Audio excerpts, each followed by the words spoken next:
Definitely আমি পৰাজয় বৰণ কৰিছো যদিওতো কংগ্ৰেছ ভাৰতবৰ্ষৰ এটা পুৰণি দল, গতিকে কংগ্ৰেছক নিষেধ কেতিয়াও কৰিব নোৱাৰে। আমি আমাৰ আত্মসমালোচনা কৰিম ক'ত ক'ত আমাৰ এতিয়াতো ইভিএমৰ কথা ক'লে আৰু লাভ নাই।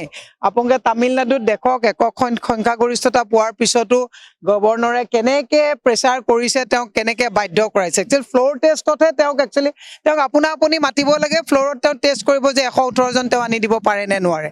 তাৰ আগতে তেওঁক কিমান প্ৰেছাৰাইজ কৰা হৈছে। তেতিয়াহ'লে আপোনালোকে এইটোৱে জানা দৰকাৰ যে মানে ইলেকশ্যনটো কিমান প্ৰেছাৰত আমি মানে পাৰ কৰিলো। কিন্তু এতিয়া আমি সেইবিলাক কথা নকওঁ।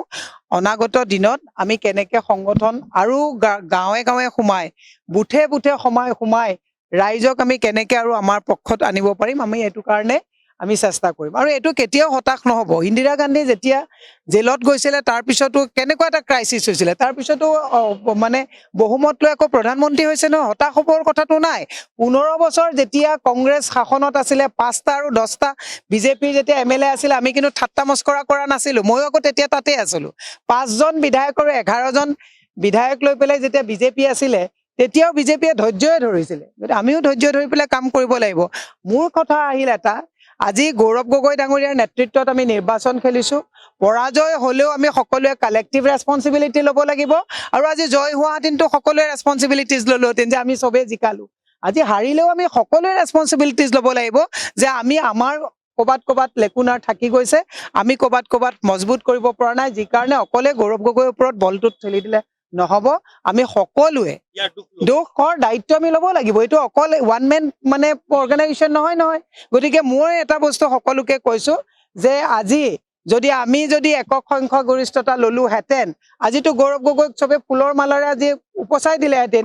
গতিকে আজি হাৰিলেও কিন্তু অকলে গৌৰৱ গগৈ দায়িত্ব লোৱাটো উচিত নহয়। আমি সকলোৱে ল'ব লাগিব। আমাৰ দলৰ নেতৃত্বক আমি সেইখিনি মনত মনোবল দিব লাগিব। চাওক, অখিল গগৈ ডাঙৰীয়াই যিটো কথা কৈছে, সকলোৰে এটা লাইফষ্টাইল আছে। মই অলপ কথা বেছি কওঁ, মোৰ হাজবেণ্ডে কথা খুব কম কয়, কিন্তু মোৰ গোটেই ইলেকশ্যনটো তেওঁ খুব ধুনীয়াকে ন্যায়িকে পালন কৰিছে। অখিল গগৈ ডাঙৰীয়াই যিটো কৈছে যে গৌৰৱ গগৈ মানুহৰ লগত কথা নাপাতে, হয়, যদি ক'ৰবাত যদি কিবা কিবি লেপছ আছে আমি সেইটো আৰু শুধৰাব লাগিব। কিন্তু অখিল গগৈ ডাঙৰীয়াই যিমানখিনি কথা কৈ আছে, মিত্ৰতা ভংগই হোৱা নাই। ভংগ হোৱাৰ আগত আমাক যিটো দোষাৰোপ কৰিবলৈ গৈছে, এইটো একচুৱেলি নাপায়। অখিল গগৈক মই বেয়াকে ক'বলৈ বেয়া পাওঁ, কাৰণ আমাৰ মিত্ৰ দলৰ তেওঁ এজন পাৰ্টনাৰ। গতিকে এইখিনি ক'ব নালাগে। অখিল গগৈ ডাঙৰীয়াই হেঁপাহ পলুৱাই গৌৰৱ গগৈক আগৰ পৰা এতিয়ালৈকে যি গালি দিছে, ইয়ে উমান হয় যে হিমন্ত বিশ্ব শৰ্মাই গৌৰৱ গগৈ ডাঙৰীয়াক যিমান বেয়া পায়, অখিল গগৈ ডাঙৰীয়াও তেনেকেই বেয়া পায় নিচিনাকে এটা তেওঁ বিহেভ কৰিছে। এইটো কৰাটো উচিত নহয়। কাৰণ যদি আমি শিৱসাগৰত কেণ্ডিডেট দিলোহেঁতেন, তেতিয়াহ'লে কিন্তু অখিল গগৈ ডাঙৰীয়াক কিন্তু EVM মেচিনটোত অলপ কেলকুলেশ্যনত কিন্তু অলপ দিগদাৰ হ'লহেঁতেন। চাওক, এতিয়া যেতিয়া হাৰিলো আৰু EVM CVM এইবিলাক কথা কৈ থাকিলে আপোনাৰ মানুহে বিভিন্ন কথা ক'ব। এতিয়া আমাক বহুত মানুহে বহুত কথা কয়, যাৰ লগত দুটা মানুহো নাই তাহাঁতেও কথা বহুত ডাঙৰ মানুহৰ নিচিনাকে কয়। য'ত হীৰেণ গোহাঁই ডাঙৰীয়াক তথাকথিত সাংবাদিকে কুকুৰৰ লগতো মানে কম্পেয়াৰ কৰি কথা কয়, সেইখন দুনিয়াত কথা ক'বৰ কাৰণে অলপ সংযম আমি এতিয়া হ'ব লাগিব। আমি এটা মানে সংস্কাৰৰে ডাঙৰ হৈছো। গতিকে হাৰিছো এতিয়া কংগ্ৰেছক লৈ পেলাই ইমান মানুহ উত্তাল হৈ পেলাই লাভ নাই। 102টা পাইছে, ৰাইজৰ কামবিলাক কৰক, আমি নিৰীক্ষণ কৰিম, আমি সংগঠন কৰিম, তেওঁলোকে ৰাইজৰ ৱেলফেয়াৰৰ কাম কৰক। কি কংগ্ৰেছ কৰি থাকে এতিয়া? কংগ্ৰেছক সংগঠন কৰিবলৈ দিয়ক, তেওঁলোকে চৰকাৰ উন্নয়ন কৰক, ল'ৰা ছোৱালীক চাকৰি দিয়ক, বস্তুৰ দাম কমাওক, স্মাৰ্ট মিটাৰ নাইকিয়া কৰক, গছ-গছনি কটা বন্ধ কৰক, এইবিলাকে কৰিব লাগে।